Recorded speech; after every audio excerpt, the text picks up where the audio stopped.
Yesu asifiwe. Pastor Beni Magale Daudi, IRCC Masaki Kahama.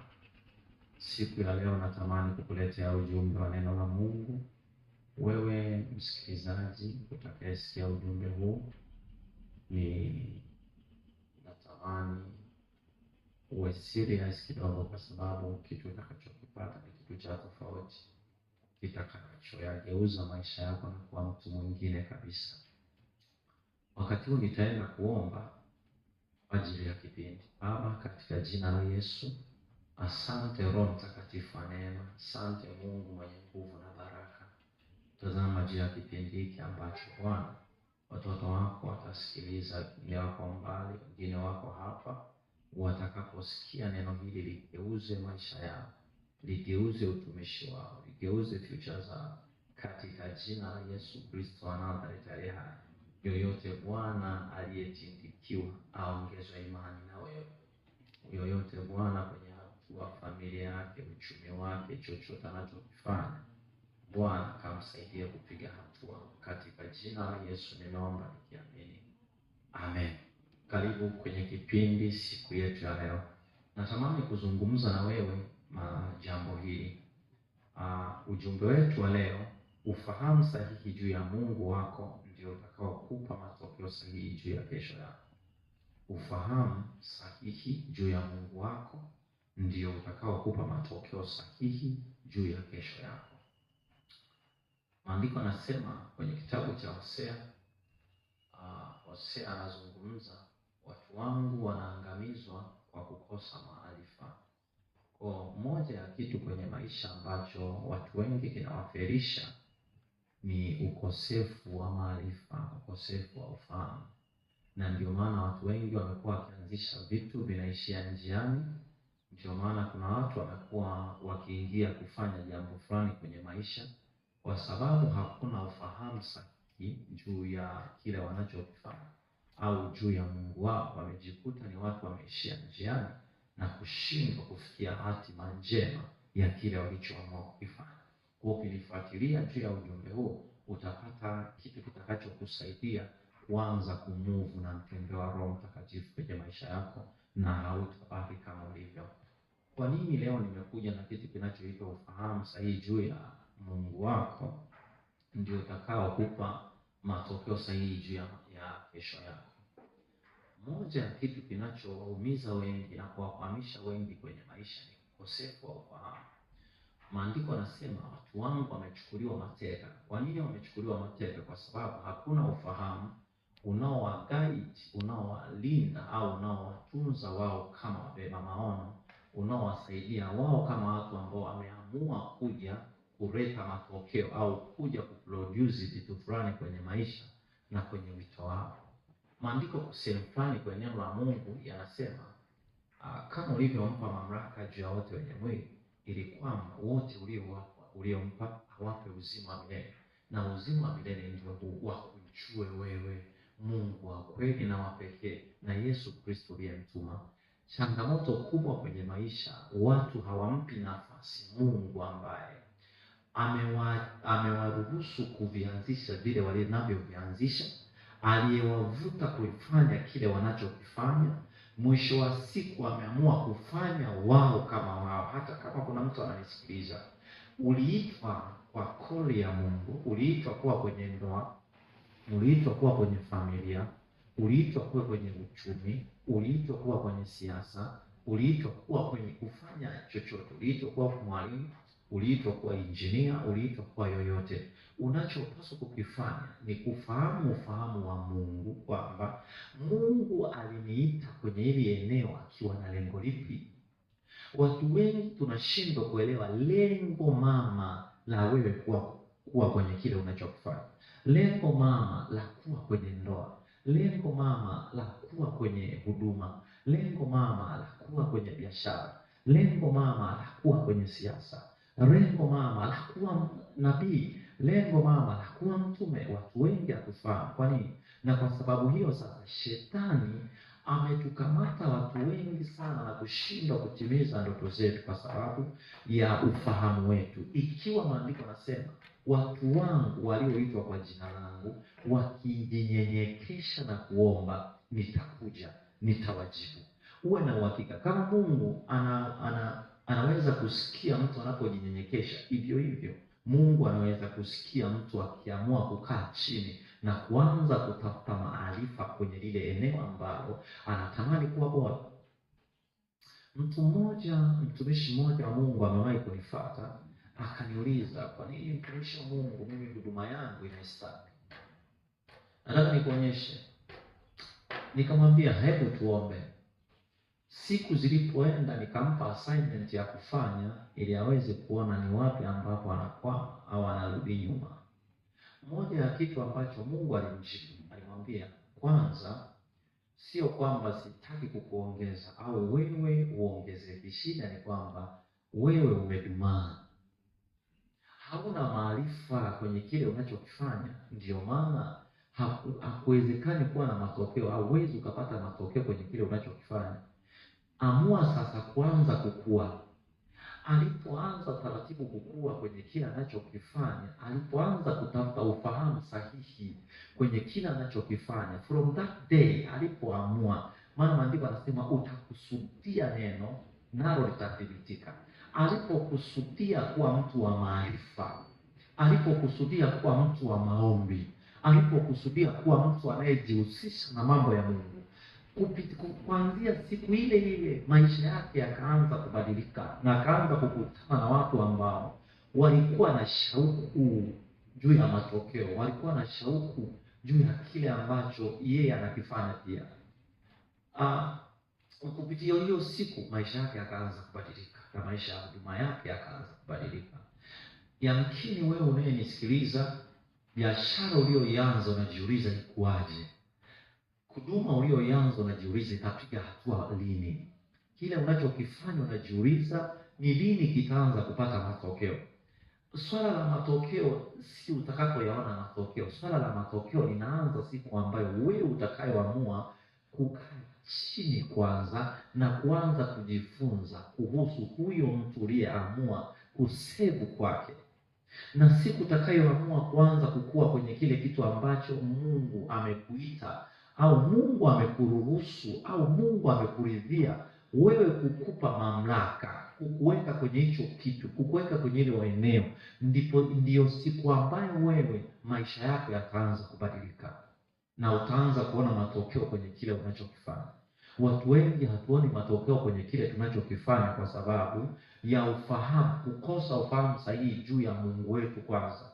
Maandiko yanasema, lakini watu wamjua Mungu wao watakuwa hodari na kutenda mambo makuu. Maana yake kama haujaanza kuona ukuu ukifanyika au ukuu ukitokea kwenye kile unachokifanya, uwe na uhakika humjui Mungu. Na kwa kuwa humjui Mungu, unapaswa kujua kuhusu Mungu aliyekuita kwenye hilo eneo ili uweze kupata matokeo kwenye kile unachokifanya. Na Mungu anaposema uwe hodari, kuna maeneo kama matatu. Mtu hodari ni mtu aliyetrainiwa. Sometimes sisi kama watumishi wa Mungu, sometimes sisi kama wafanyabiashara, sometimes watu kama kwenye ndoa, kwenye siasa, kwenye chochote ulichoamua kukifanya, unapoamua kwamba hapa atanisimamia Mungu, Mungu anaanza kukutrain kwa ajili ya hicho kitu ambacho wewe unataka kukianzisha. Kwa training ya Mungu ni tofauti na training ya chuoni, ni tofauti na training ya VETA. Training ya Mungu anajua kuhusu kile utakachokutana nacho njiani. Kwa Mungu anapokutrain kwa ajili yako, anatumia nguvu, anakutengeneza. Maandiko yanasema kuhusu Ayubu. Ayubu alikuwa ni mtu bora, Ayubu alikuwa ni mcha Mungu, lakini alipoingia kwenye training ya Mungu alipoteza watoto, aliishiwa watoto waliisha. Lakini baada ya kufuzu kwenye ile training, Mungu anasema akamrudishia ile mali aliyokuwa nayo maradufu. Kwa acha kutia huruma. Kama unatamani kuwa na kesho yenye matokeo, kuwa na kesho kubwa, acha kutia huruma. Amua. Kama Mungu anakutrain kwenye hiyo njia, uwe na uhakika ni lazima damu zitoke, ni lazima maumivu yatoke. Maandiko anasema uwe hodari tu, uwe hodari tu. Maana yake ukubali kutengenezwa na Mungu. Na ninapozungumza kuwa hodari, maana yake nimekwambia kuna mambo kama matatu. Kuna training, ni lazima utrainiwe na Mungu. Lakini kuna kitu kinaitwa knowledge. Unapotrainiwa na Mungu, maana anazalisha vitu vya tofauti, anakupa akili mpya, amani ya Mungu ipitayo akili zote. Maana kuna akili ambayo haipaswi kuwa nayo, unatakiwa kuwa na ufahamu wa neno la Mungu first, ndipo kesho yako ianze kudevelop, ndio kesho yako ianze kuinuka, ndio kesho yako ianze kuzaa matunda, ndio kesho yako ianze kuonekana kwenye jamii husika unayoserve kwayo. Kwa hiyo huwezi kuwa na kesho kubwa kama hujatrainiwa na Mungu. Huwezi ukawa na kesho kubwa kama huna akili ya Mungu. Namba 3, ni lazima uwe na experience kwenye kila unachokifanya. Ni lazima uelewe, ni lazima ukumbuke Mungu kakutoa wapi, Mungu anakupeleka wapi. Changamoto kubwa ya watu wengi, changamoto kubwa ya kanisa, changamoto kubwa ya wafanyabiashara ndani ya kanisa, wanapoona wamefikia level fulani ya uchumi, wanapoona wamefikia level fulani ya kesho kubwa, wanashindwa kuelewa Mungu amewatoa wapi.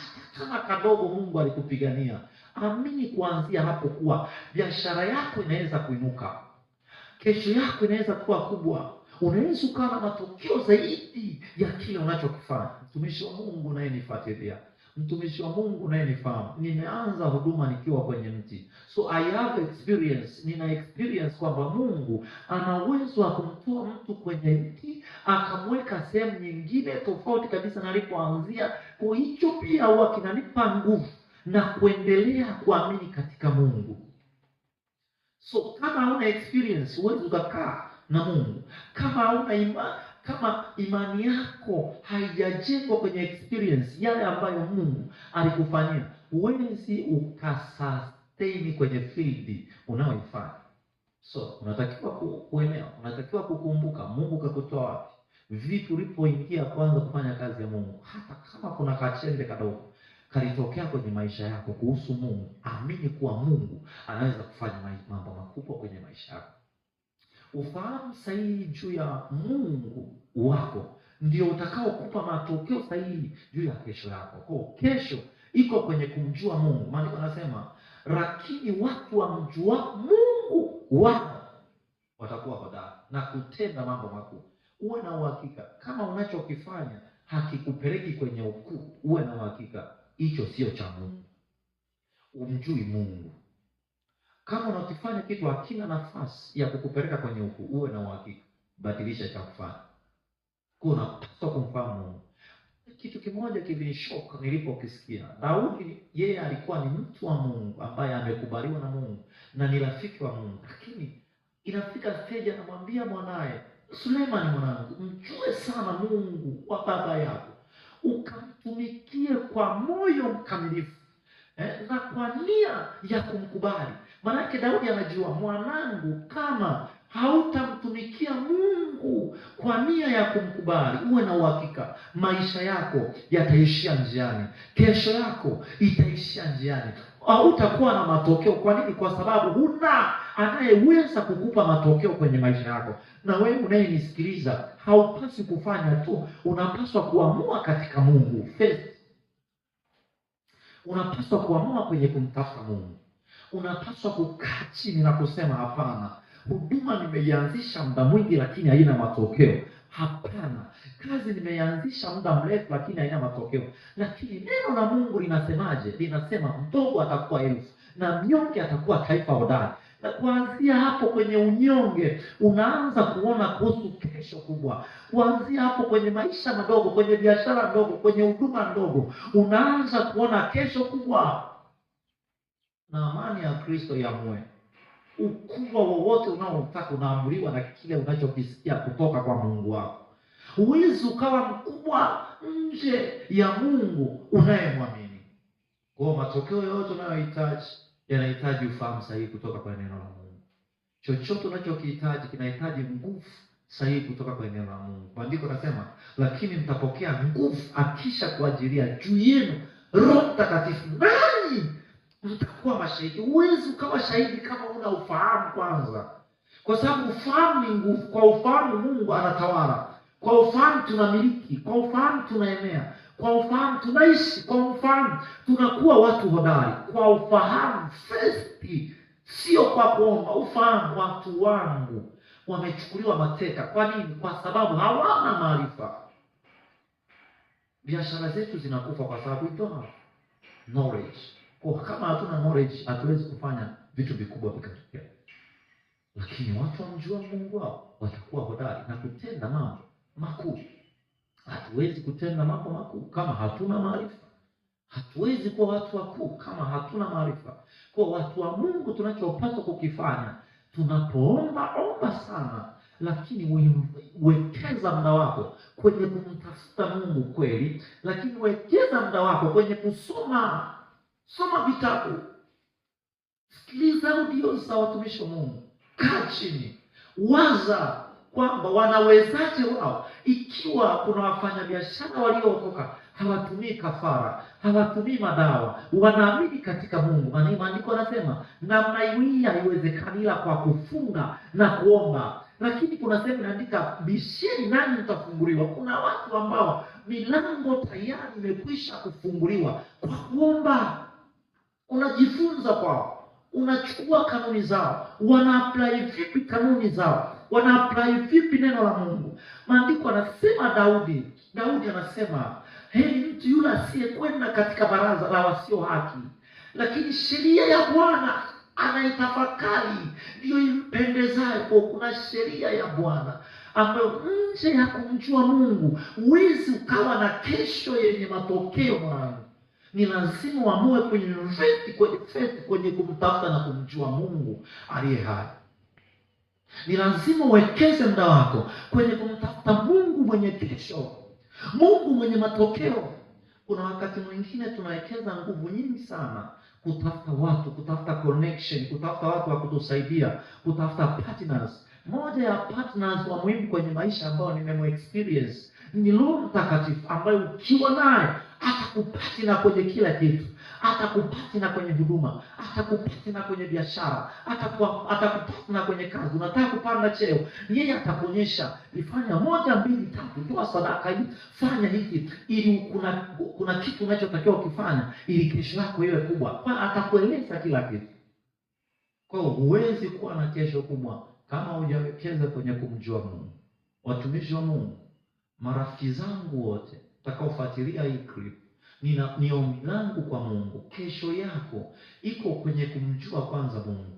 Ayubu anasema mjue Mungu, mjue sana Mungu ili uwe na amani, ndivyo mema yatakavyokujia. Nisikilize kwa makini. Kama hauoni mema kwenye maisha yako, hauoni mema kwenye biashara, hauoni mema kwenye ndoa, hauoni mema yoyote, maandiko yanasema si vema. Maanake kama si mema hujaoni kwenye kile unachokifanya, uwe na uhakika na uwe na ushahidi ya kwamba una Mungu. Humjui Mungu. Humjui Mungu kwenye ndoa, hiyo ndio maana inapitia changamoto. Humjui Mungu kwenye biashara, ndio maana unapitia hiyo changamoto. Humjui Mungu kwenye hicho unachokifanya, ndio maana unapitia changamoto. Ukisha kumjua Mungu, unaanza kuinvest, unaanza kuwekeza katika Mungu, unaanza kutafuta kanuni zinazotawala watu kwa ajili ya kuinuka, za kiroho, za kiungu. Hapo ndipo utakapoanza kuiona kesho yako imeanza kuzaa matunda. Tumishi wa Mungu, wekeza katika kumjua Mungu, wekeza katika Mungu. Ukifahamu, ukiwa na ufahamu sahihi kuhusu Mungu, mazingira hayatakuzuia.